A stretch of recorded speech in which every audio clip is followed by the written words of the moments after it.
ভাবুন তো, একটি পুরনো মানচিত্র, একটি রহস্যময় চাবি, আর এমন একটি গুপ্তধন যার খোঁজে যাওয়া প্রতিটি মানুষ হয় নিখোঁজ হয়েছে, নয়তো ভয়ে আর কোনোদিন সেই জায়গার নামও উচ্চারণ করেনি। কিন্তু যদি সেই গুপ্তধনের মানচিত্র হঠাৎ একদিন আপনার হাতে এসে পড়ে, তাহলে আপনি কি করতেন? আজকের গল্প শুরু হচ্ছে পশ্চিমবঙ্গের ছোট্ট একটি গ্রাম, চন্দনপুর থেকে। গ্রামটির এক প্রান্তে দাঁড়িয়ে আছে প্রায় ১৫০ বছরের পুরনো একটি জমিদার বাড়ি। ভাঙা ছাদ, শ্যাওলা ধরা দেয়াল, আর চারপাশে বিশাল বিশাল বটগাছ। সূর্য ডুবে যাওয়ার পর ওই বাড়ির দিকে কেউ যায় না। গ্রামের সবাই বলে সেখানে লুকিয়ে আছে এক অমূল্য গুপ্তধন। আর সেই গুপ্তধনের পাহারাদার মানুষ নয়। কেউ বলে অভিশাপ, কেউ বলে অদৃশ্য প্রহরী, আবার কেউ বলে যারা লোভ নিয়ে সেখানে যায় তারা আর কখনো ফিরে আসে না। কিন্তু গ্রামেরই এক তরুণ এসব গল্পে বিশ্বাস করত না। তার নাম আরিফ। ছোটবেলা থেকেই রহস্য সমাধান করতে ভালোবাসত সে। যেখানে অন্যরা ভয় পেত, সেখানে আরিফ উত্তর খুঁজত। একদিন বিকেলে গ্রামের প্রবীণ শিক্ষক আব্দুল করিম সাহেব আরিফকে নিজের বাড়িতে ডাকলেন। ঘরের ভেতর মৃদু আলো, চারদিকে পুরনো বইয়ের তাক, টেবিলের ওপর রাখা একটি কাঠের বাক্স। আরিফ, আমি জানি তুই ভয়কে বিশ্বাস করিস না, তাই তোকে একটা জিনিস দিতে চাই। কি জিনিস চাচা? বৃদ্ধ ধীরে ধীরে বাক্সটির ওপর জমে থাকা ধুলো ঝেড়ে দিলেন। তারপর বললেন, এই বাক্সটা আমার দাদার। মৃত্যুর আগে তিনি বলেছিলেন, যেদিন সঠিক মানুষ এটা খুলবে সেদিন চন্দনপুরের বহু বছরের রহস্যের পর্দা উঠবে। আরিফের চোখে কৌতূহল। সে ধীরে ধীরে বাক্সটির তালা খুলল। ভেতরে ছিল একটি হলদে হয়ে যাওয়া মানচিত্র, একটি পুরনো পিতলের চাবি, আর একটি ছোট্ট ভাঁজ করা কাগজ। কাগজটি খুলতেই লেখা দেখা গেল, লোভ তোমাকে অন্ধ করবে, সত্য তোমাকে পথ দেখাবে। আরিফ কয়েক মুহূর্ত চুপ করে রইল। এটা কি শুধু কোনো ধাঁধা, নাকি সত্যি গুপ্তধনের সূত্র? সন্ধ্যা নামতেই আরিফ তার সবচেয়ে বিশ্বাসী বন্ধু সুজয়ের বাড়িতে গেল। এই সময়ে কি হয়েছে? তোর সাহায্য দরকার। সে মানচিত্রটা খুলে টেবিলে রাখল। সুজয় অবাক হয়ে তাকিয়ে রইল। এটা কোথায় পেলি? আব্দুল করিম চাচার কাছ থেকে। মানে, তুই কি সত্যি জমিদার বাড়িতে যেতে চাইছিস? শুধু যেতে নয়, আমি জানতে চাই এত বছর ধরে সবাই যেটাকে অভিশাপ বলে এসেছে সেটা আসলে কি। সুজয় কিছুক্ষণ চুপ করে থাকল। তারপর হালকা হেসে বলল, তুই যেখানে যাবি আমি সেখানেই যাব। পরদিন খুব ভোরে দুজন ব্যাগে টর্চ, দড়ি, পানির বোতল আর একটি ছোট ক্যামেরা নিয়ে রওনা দিল। কুয়াশায় ঢাকা পথ, চারদিকে নিস্তব্ধতা, শুধু দূরে পাখির ডাক। কিছুক্ষণ পর তারা জমিদার বাড়ির বিশাল লোহার গেটের সামনে এসে দাঁড়াল। গেটে মরিচা পড়ে গেছে, আর তার উপর বড় বড় অক্ষরে লেখা, অনধিকার প্রবেশ নিষেধ। সুজয় ধীরে ধীরে বলল, এখনো ফিরে যাওয়ার সময় আছে। যারা সত্য খুঁজতে আসে তারা মাঝপথে ফিরে যায় না। সে গেটে ধাক্কা দিতেই ক্যাচ! একটা বিকট শব্দ করে গেটটি নিজে থেকেই খুলে গেল। দুজন একে অপরের দিকে তাকাল, কিন্তু তারা থামল না। ধীরে ধীরে ভেতরে প্রবেশ করল। জমিদার বাড়ির ভেতরে ঢুকতেই চারদিকে ধুলো, ভাঙা আসবাব আর মাকড়সার জাল। হঠাৎ উপরের তলা থেকে ধুপ ধুপ কারো হাঁটার শব্দ। সুজয় ভয়ে ফিসফিস করে বলল, তুই শুনলি? আরিফ টর্চের আলো সিঁড়ির দিকে ফেলল। কেউ নেই। ঠিক তখনই তার হাতে থাকা মানচিত্রটি হঠাৎ যেন বাতাসে কেঁপে উঠল। মানচিত্রের এক কোণে লাল রঙের একটি চিহ্ন ধীরে ধীরে জ্বল করতে শুরু করল। আর সেই মুহূর্তেই পুরনো বাড়ির গভীর থেকে ভেসে এলো একটি রহস্যময় কণ্ঠ। যদি সাহস থাকে তাহলে নিচে এসো। আরিফ ও সুজয় স্থির হয়ে দাঁড়িয়ে রইল, কারণ তাদের ঠিক সামনে মেঝের একটি অংশ ধীরে ধীরে সরে যেতে শুরু করেছে।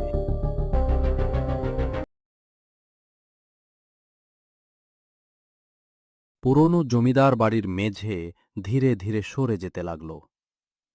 আরিফ আর সুজয় একে অপরের দিকে তাকাল। দুজনের বুকের ধুকপুকানি বেড়ে গেছে, কিন্তু এখন আর পিছু হটার উপায় নেই। মেঝে পুরোপুরি সরে যেতেই নিচের দিকে নেমে যাওয়া একটি সরু পাথরের সিঁড়ি দেখা গেল। নিচে শুধু অন্ধকার, আর ঠান্ডা বাতাসের সঙ্গে ভেসে আসছে স্যাঁত স্যাঁতে গন্ধ। আরিফ, আমাদের কি সত্যি নিচে নামা উচিত? যে রহস্যের দরজা খুলেছে তার উত্তরও এখানেই লুকিয়ে আছে। দুজন টর্চ জ্বালিয়ে ধীরে ধীরে সিঁড়ি বেয়ে নিচে নামতে লাগল। প্রতিটি পদক্ষেপে প্রতিধ্বনি পুরো সুড়ঙ্গে ছড়িয়ে পড়ছিল। কিছু দূর এগিয়ে হঠাৎ আরিফ থেমে গেল। মাটিতে অদ্ভুত কিছু দাগ। সে হাঁটু গেড়ে ভালো করে দেখল। এগুলো দেখ। কি হয়েছে? এগুলো খুব পুরনো পায়ের ছাপ নয়, মনে হচ্ছে কয়েকদিনের মধ্যেই কেউ এখানে এসেছিল। সুজয়ের মুখ ফ্যাকাশে হয়ে গেল। মানে, আমরা একা নই? আরিফ কোনো উত্তর দিল না। সে শুধু সামনে এগিয়ে চলল। কিছু দূর যেতেই তারা একটি বিশাল গোলাকার কক্ষে পৌঁছাল।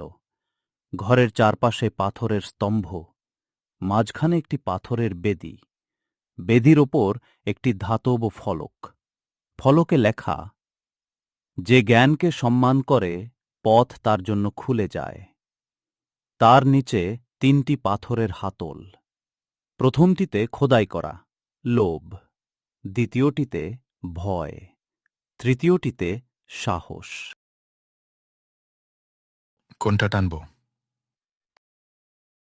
আরিফ চারপাশে তাকিয়ে রইল। তার চোখ পড়ল দেয়ালের এক কোণে।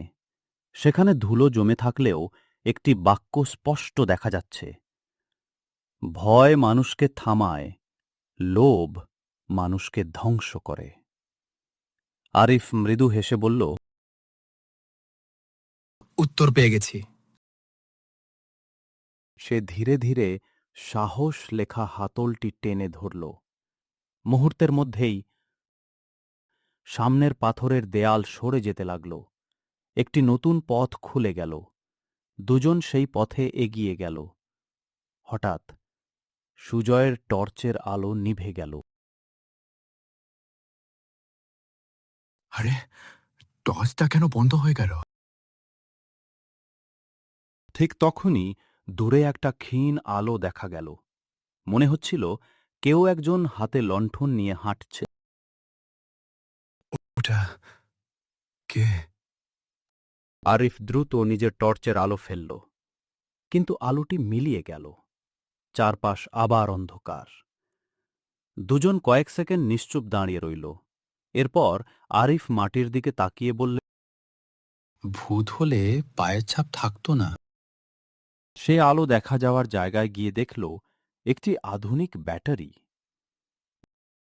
দেখেছিস? এটা তো নতুন। তার মানে কেউ আমাদের আগেই এই সুড়ঙ্গে এসেছে।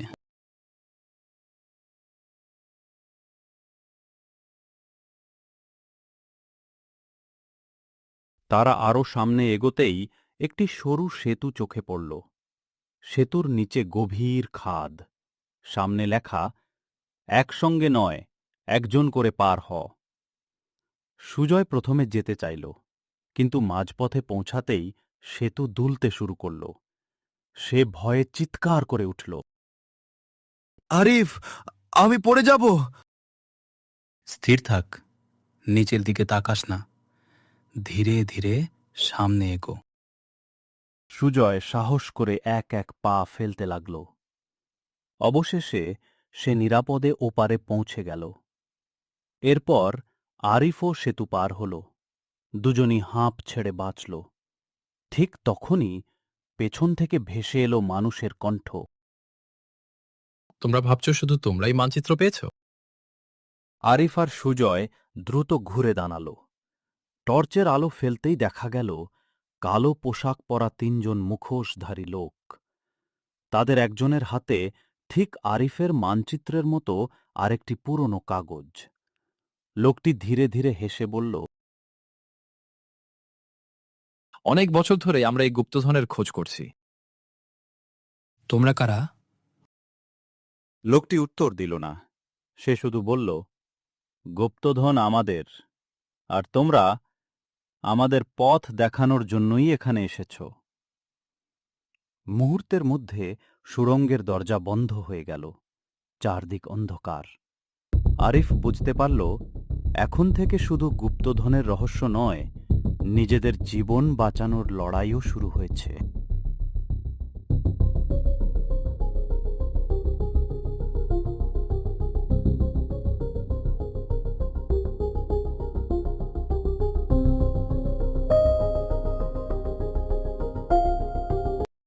সুড়ঙ্গের বিশাল পাথরের দরজাটি প্রচণ্ড শব্দে বন্ধ হয়ে গেল। চারদিকে শুধু টর্চের ক্ষীণ আলো। আরিফ, সুজয় এবং ৩ জন মুখোশধারী এখন একই সুড়ঙ্গে আটকা। মুখোশধারীদের নেতা ধীরে ধীরে সামনে এগিয়ে এলো। তোমরা আমাদের অনেকটা পথ সহজ করে দিয়েছ।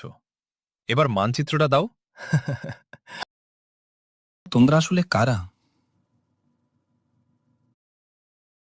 লোকটি মুখোশ খুলে ফেলল। আরিফ অবাক হয়ে গেল। সে গ্রামেরই এক ব্যবসায়ী, মহিম সেন, যিনি সবার সামনে নিজেকে সৎ মানুষ হিসেবে পরিচয় দিতেন। অনেক বছর ধরে আমি এই গুপ্তধনের খোঁজ করছি, কিন্তু শেষ ধাঁধার সমাধান করতে পারিনি। তোমরা সেটা করে ফেলেছ। তাহলে এতদিন গ্রামের মানুষকে ভয় দেখিয়েছ তোমরাই? মহিম হেসে উঠল। ভূতের গল্প ছড়িয়ে দিলে কেউ আর এখানে আসে না। এটাই সবচেয়ে সহজ উপায় ছিল।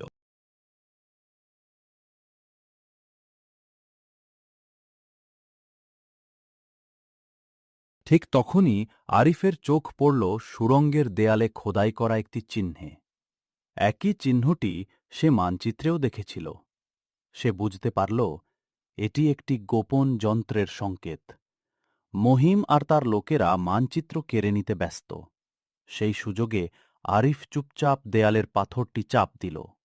মুহূর্তের মধ্যে পুরো সুড়ঙ্গ কেঁপে উঠল। মেঝের একাংশ সরে গিয়ে মহিম ও তার ২ সঙ্গী লোহার খাঁচার ভেতরে আটকে গেল। না, এটা কি হলো? যে মানুষ শুধু লোভ নিয়ে আসে, এই বাড়ি তাকে কখনো মুক্তি দেয় না। এবার আরিফ ও সুজয় সামনে এগিয়ে গেল। সুড়ঙ্গের শেষ প্রান্তে একটি বিশাল গোলাকার কক্ষ। ঘরের মাঝখানে কালো পাথরের তৈরি একটি সিন্দুক।